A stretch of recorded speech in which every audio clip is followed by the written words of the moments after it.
Hey YouTube. So in this video, I'm coming to you guys from my apartment or hotel in Medellín, Colombia.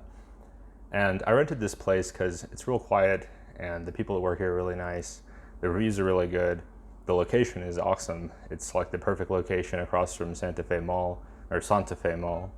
And I just really like it here. So in this video, I'd like to answer the question, why Medellín? Why did I pick Medellín, Colombia to come to study and work?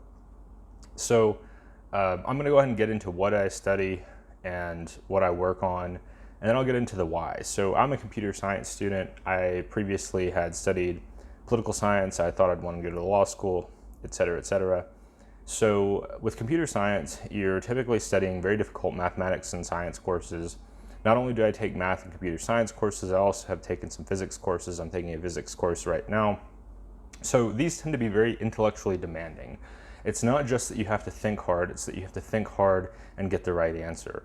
So that's kind of the difference that really necessitates me to have a quiet environment. I'm sensitive to noise, and even more so when I'm under the stress of trying to study and educate myself. So I was kind of facing a choice in the United States: stay where I was at, which was extremely loud and disruptive and unpleasant, or go abroad.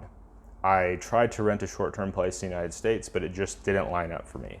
So when I considered, okay, well, my classes are all online because of the pandemic, and my professors are basically all understanding that everybody's going to be going remote or taking classes remote like they have been for a while, because everybody likes that option. For some students in my community back home, you're talking about a 30, 45 minute, hour one-way commute. And that's costly in gasoline and very costly in time. And so when it comes to studying remotely, it just like makes a whole lot more sense for me personally.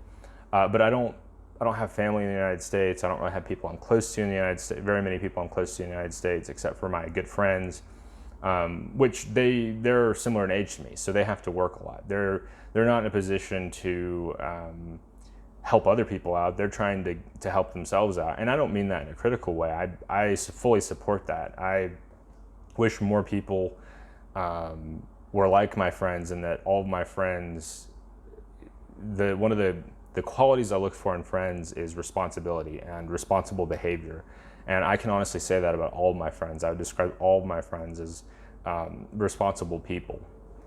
So I have to be responsible myself. If I expect that out of the people that I choose to be around, choose to spend my time around, choose to communicate with, I have to be responsible for that. And so for me, I took responsibility by researching where are the places in the world that people like to work remotely, they like to study remotely, what are the cities that are desirable. And then I had to cut that list down a whole lot, because I've looked at that list before, of course, several years back. And now with the pandemic, we're faced, especially as Americans, we used to have the strongest passport. Now our passport's a lot more limited. And that's the reality of the situation.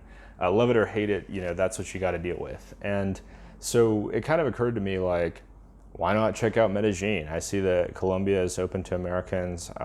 They just need a PCR test. And so I got the PCR test done, had results in 30 minutes, and hopped on a plane the next day, booked my hotel, and it's gone wonderfully.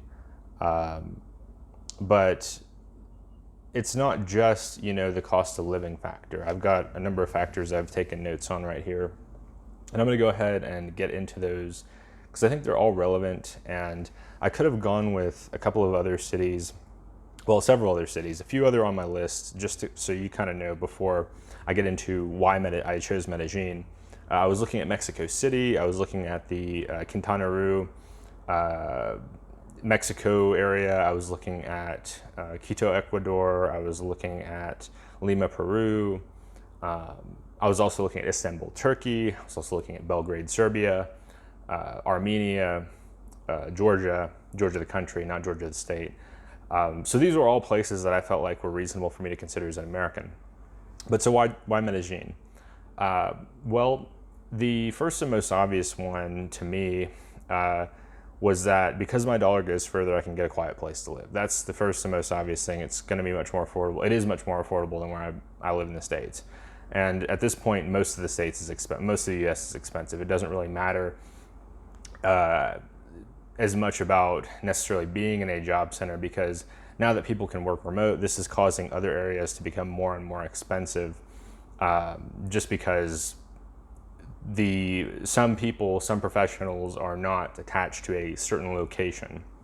But anyway, beyond that, I noticed that in my region of the U.S., the Southeast U.S., it's not a health conscious region. It's not a healthy area. My health has definitely taken a hit in the last couple of years of living there.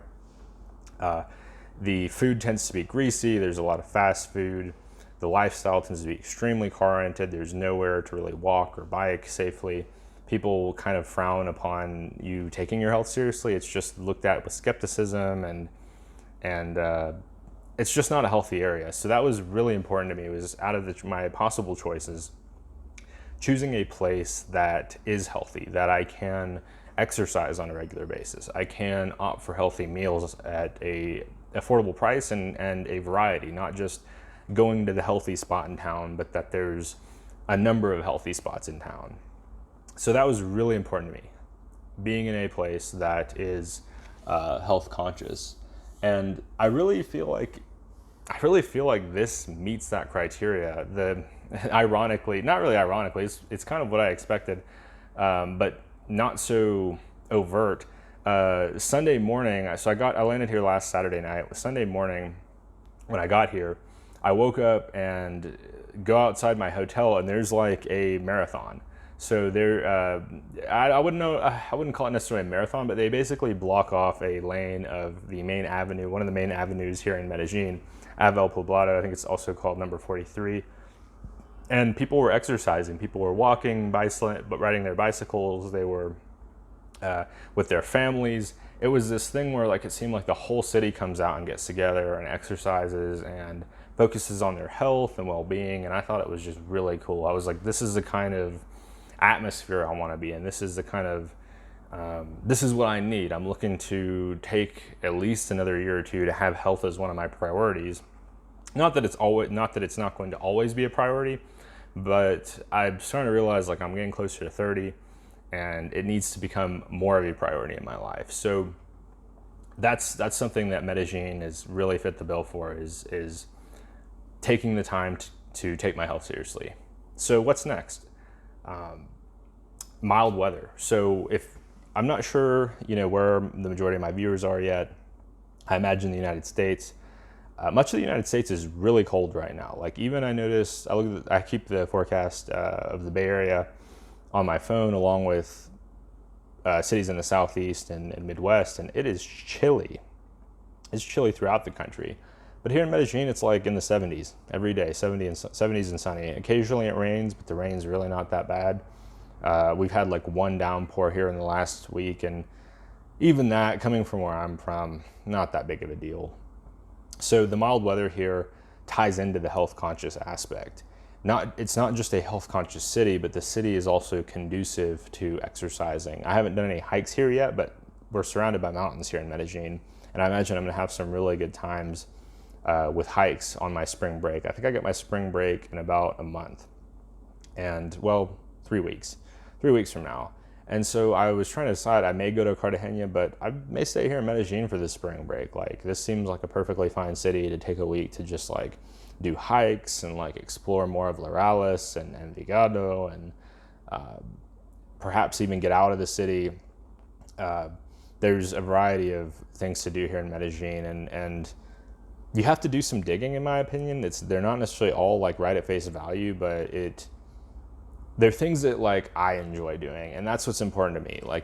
It might not be the best city or perfect city for you, but I feel for me, for right now, it has been surprisingly convenient. It's been surprisingly fun and fulfilling and rewarding to be here, and I could see myself staying here for several more months. It just kind of depends on a few factors, but it would not be a difficult choice for me to extend my trip here. So kind of getting into more about why Medellín. It's got this Miami-like mystique, and I understand the negative connotation. I don't mean it for that at all. What I mean is, I remember the first time I went to Miami, and it was the only time I've been to Miami outside the airport. It was the first time I'd been in this like predominantly like Latin American, Latino environment. It was like so cool because when I grew up in Nashville, I'm from Nashville. When I grew up in Nashville, there simply weren't that many Latinos, and that's changed now. But 10 years ago, like 15 years ago, 20 years ago, when I was a kid, there really weren't that many Hispanic people. So when I went to Miami, I'm like, wow, this is like got a really unique flavor.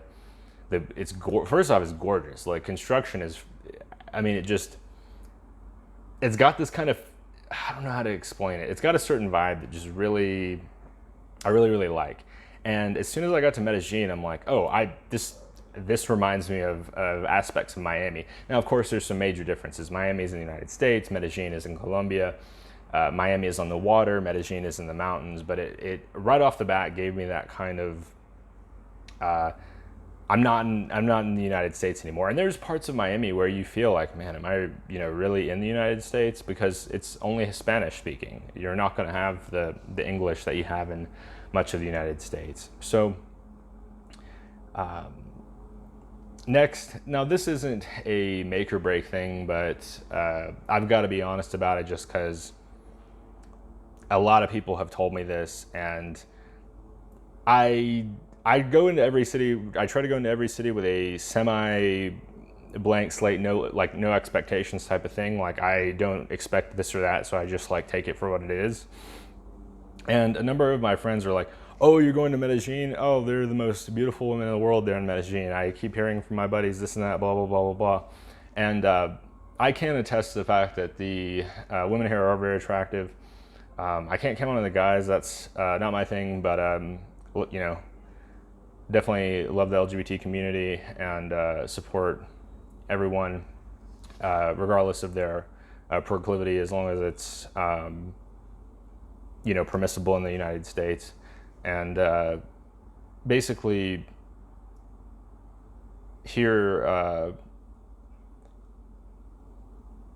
you do find yourself like, wow, I'm distracted. Like Miami is that fit and health conscious city. Medellin is fit and health conscious too. So you're like, it's not just that people, and particularly, for me, the women here are attractive. It's that everybody's so health conscious, and that's very different from where I'm from in the United States. People are not health conscious in the southeastern United States, broadly speaking. There's going to be exceptions in Nashville, Atlanta, Asheville, but much of the southern United States is just simply not health conscious. And you don't have that here. People here are going places, they're walking, they're cycling, they're running, they're lifting weights. In some of my videos, you'll notice across the street from me, there's literally a gym. So I see from my hotel room people working out. And that kind of thing is just really rare. Like where I was living before in the US, there was like a couple of gyms and they were not very good. And that's very different from here, where not only is there a gym across the street from me, I can literally see another gym 1 block down the street. And those are the two I can see. There's probably at least a few more gyms on side streets and in office, in strip malls and these kinds of things that I'm not able to see from where I'm at right now. But it's, the health conscious aspect contributes to the beautiful people sort of stereotype of Medellin. And I can say that people here will really inspire you if you are health or conscious or fitness oriented. They will inspire you to do the same and to incorporate more of that and to take your health more seriously and to prioritize that. So anyway, I hope this video has been helpful. I wanted to answer the question, why Medellin? Tying up, all these things, I can say yes, I'm glad I chose Medellin, but I wanted to answer the question why, because a lot of people, when they hear of Medellin, they hear these negative stereotypes about the violent history, and it, turns them off of wanting to come here. And I'm not going to say it's the safest city in the world. I'm not going to even say it's safe. But I've had a really good experience so far using common sense and making good decisions and following the lifestyle that I like, and I'm really satisfied with it. So I hope this video has been informative. Thank you for watching. If you like it, give me a thumbs up. Let me know what you think down in the comments. If you came to Medellín and you had your reasons why, let us know. Let us know what you think. You know, like, why did you choose Medellín? Why not Bogota or Cartagena? Why Colombia? Why did you choose Colombia? I feel like Colombia is freaking underrated, but that's a video for another time. So anyway, really appreciate you guys helping me hit 100 subscribers. I'm actually over that now. I know this is a ramble, so I'll see you next time.